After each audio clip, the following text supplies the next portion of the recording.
प्रिय विद्यार्थियों, आज हम अध्ययन करेंगे एमए फाइनल ईयर का 8th बी पेपर क्रिमिनोलॉजी, जिसके अंतर्गत आज हम अध्ययन करने जा रहे हैं विचलन पर हम बात करेंगे। सामान्यतः विचलन को अनुरूपता के विपरीत माना जाता है। सभी मानव समाजों में व्यवहार के कुछ निश्चित प्रतिमान एवं सामाजिक मानदंड पाए जाते हैं। इन सामाजिक प्रतिमानों एवं मानदंडों के विपरीत आचरण को ही सामान्यतः विचलन माना जाता है।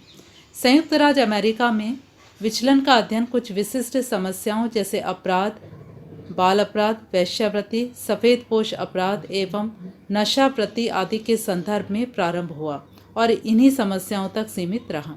ये समस्याएं निम्न वर्ग और विशेषतया उद्योगों में काम करने वाले श्रमिकों तक सीमित थी। शिकागो विश्वविद्यालय में इस क्षेत्र में बहुत कार्य हुआ, क्योंकि शिकागो शहर इन समस्याओं के अध्ययन के लिए व्यापक क्षेत्र प्रदान करता रहा। इस प्रकार के अध्ययनों के पीछे समाज शास्त्रियों में यह धारणा थी कि विचलन के लिए स्वयं समाज उत्तरदायी है, न कि व्यक्ति के शारीरिक एवं मानसिक लक्षण। रिचार्ड क्लोवार्ड तथा लॉयड ओहोलिन एवं सदरलैंड आदि विद्वानों ने विभिन्न प्रकार के अपराधों का अध्ययन विचलन के रूप में ही किया है। जॉनसन लिखते हैं, विपथगामी व्यवहार केवल ऐसा व्यवहार नहीं है जिसमें किसी मानदंड का उल्लंघन होता है।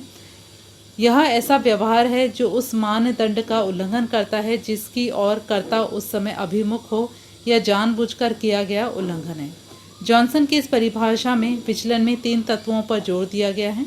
नंबर 1 सामाजिक मानदंड, नंबर 2 मानदंडों का व्यक्ति को ज्ञान होना, नंबर 3 जानबूझकर मानदंडों का उल्लंघन करना। अर्थात विचलन उसी व्यवहार को कहेंगे जब एक व्यक्ति उन सामाजिक मानदंडों का जानबूझकर उल्लंघन करता है जिसका उसे ज्ञान है।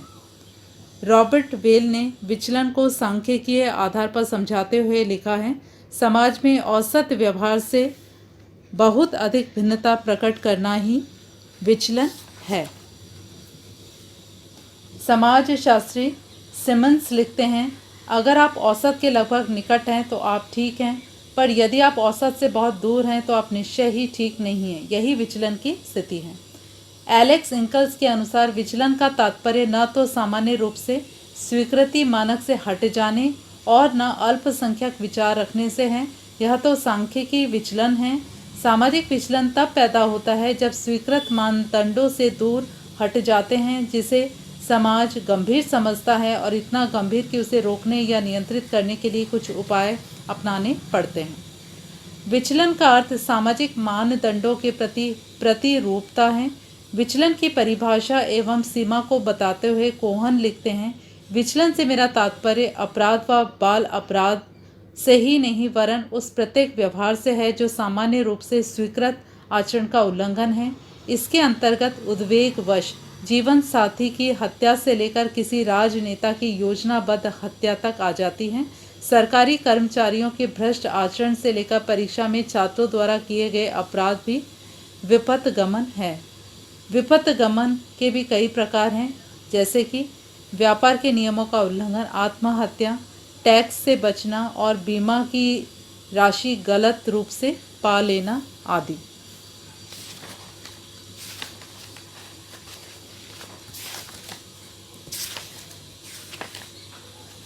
आइए अब हम देखते हैं विचलन की विशेषताएं। नंबर 1 विचलन सामाजिक मानदंडों से बहुत अधिक दूर हटना है। प्रत्येक समाज में सामाजिक मानदंडों की थोड़ी बहुत अवहेलना तो अनदेखी कर दी जाती है, किंतु जब वह अवहेलना समाज व्यवस्था में विघटन पैदा करने या समाज में खतरा उत्पन्न करने लग जाए तो उसे विचलन कहा जाता है। उदाहरण के लिए, घर में बच्चे द्वारा बिना पूछे केला उठाकर खा लेना उतना गंभीर व्यवहार नहीं माना जाता है जितना कि घर में आभूषण चुराना। इस प्रकार विचलन में व्यक्ति इस प्रकार का व्यवहार करता है जो सामाजिक मानदंडों से बहुत हटकर हो। नंबर 2 विचलन वैयक्तिक एवं सामाजिक दोनों स्तरों पर हो सकता है। एक व्यक्ति जब सामाजिक मानदंडों के विपरीत आचरण करे तो वह वैयक्तिक विचलन है। यदि ऐसा व्यवहार संपूर्ण समूह या समुदाय द्वारा किया जाए तो वह सामाजिक स्तर का विचलन है। नंबर 3 विचलन का संबंध एक विशिष्ट समाज एवं संस्कृति से है। चूँकि प्रत्येक समाज एवं संस्कृति में भिन्न भिन्न प्रकार के सामाजिक मानदंड पाए जाते हैं, अतः एक समाज व संस्कृति में जिसे विचलन कहते हैं उसे दूसरे समाज में भी विचलन माना जाए यह आवश्यक नहीं है। जैसे अंतरजातीय विवाह भारत में विचलन है किंतु अमेरिका में नहीं। इस प्रकार से एक ही समाज में एक व्यवहार को एक समूह विचलन मानता है तो दूसरा समूह नहीं। नंबर 4, विचलन नियंत्रण को जन्म देता है। चूँकि विचलन के कारण समाज में समस्याएं पैदा होती हैं, समाज व्यवस्था को खतरा उत्पन्न हो जाता है। इसलिए ऐसे व्यवहारों को रोकने के लिए प्रत्येक समाज नियंत्रण की कुछ व्यवस्था करता है, जैसे पुलिस, जेल, न्यायालय आदि इसी नियंत्रण व्यवस्था के अंग हैं। विचलन के कारण समाज शास्त्री जॉनसन ने उन कारणों का उल्लेख किया है जो विचलन को प्रोत्साहन देते हैं या उसके लिए उत्तरदायी हैं।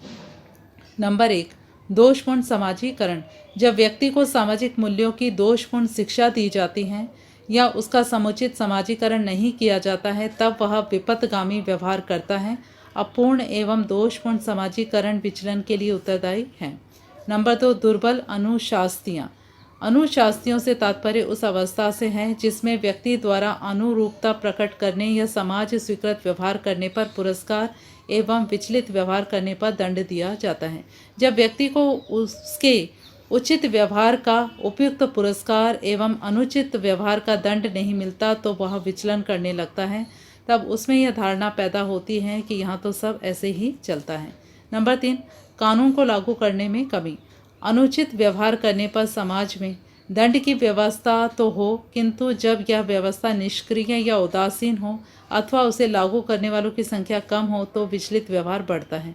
उपर्युक्त तो तीनों कारक सफ़ेदपोश अपराध के लिए जिम्मेदार हैं।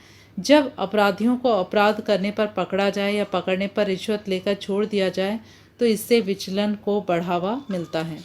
नंबर 4, तार्किकीकरण की सरलता। विचलित व्यवहार में तब भी वृद्धि होती है जब हम सरल एवं गलत तर्क द्वारा उसे सही घोषित करने की चेष्टा करते हैं। उदाहरण के लिए कोई डाकू अपनी डकैती के लिए यह तर्क दे कि वह लूट के माल को गरीबों में बांटता है, शोषण से एकत्रित धन का समान वितरण करता है। नंबर 5, सामाजिक मानदंडों की अनिश्चित सीमा। क्रांतिकारी राजनीतिक कोटि का विचलन समाज के वैध मूल्यों और अपने बीच की खाई को सामान्यता पाट देता है। जैसे देशभक्ति या स्वतंत्रता का क्षेत्र स्पष्ट रूप से परिभाषित नहीं है। सामान्यतः किसी व्यक्ति की हत्या करना विचलन है किंतु युद्ध के दौरान शत्रु पक्ष के लोगों की हत्या करना विचलन नहीं माना जाएगा। नंबर 6, उल्लंघनकारी व्यवहार की गोपनीयता। जिस सामाजिक मानदंड का उल्लंघन हो रहा हो वह समाज के सामने स्पष्ट होना चाहिए, वरना वह अंदर ही अंदर बढ़ता जाता है। मर्टन ने अनुरूपता और सामाजिक नियंत्रण के लिए खुले रूप में व्यवहार करने पर इसलिए ही बार बार जोर दिया है। नंबर 7, अनुचित या गलत ढंग से कानून लागू करना। जब कानून को गलत एवं भ्रष्ट तरीके से लागू किया जाता है तब लोगों को उनमें विश्वास उठ जाता है और वे विचलन की ओर अग्रसर होते हैं। जब पुलिस भ्रष्टाचार एवं अवैध हिंसा का प्रयोग करती है तो लोग कानून में और प्रौढ़ अपराधी भी पाए जाते हैं जो समाज के सन्मुख समस्या उत्पन्न करते हैं। यहाँ जनसंख्या की बढ़ोतरी भी तेजी के साथ होती ही जा रही है। निरक्षरता, निम्न जीवन स्तर, शराबखोरी, जुआ, वेश्यावृत्ति और राजनीतिक एवं प्रशासनिक भ्रष्टाचार की समस्याओं का भी देशवासियों को सामना करना पड़ रहा है। यहाँ औद्योगिकरण एवं नगरीकरण से संबंधित समस्याएं गंभीर रूप धारण करती जा रही हैं। धन्यवाद।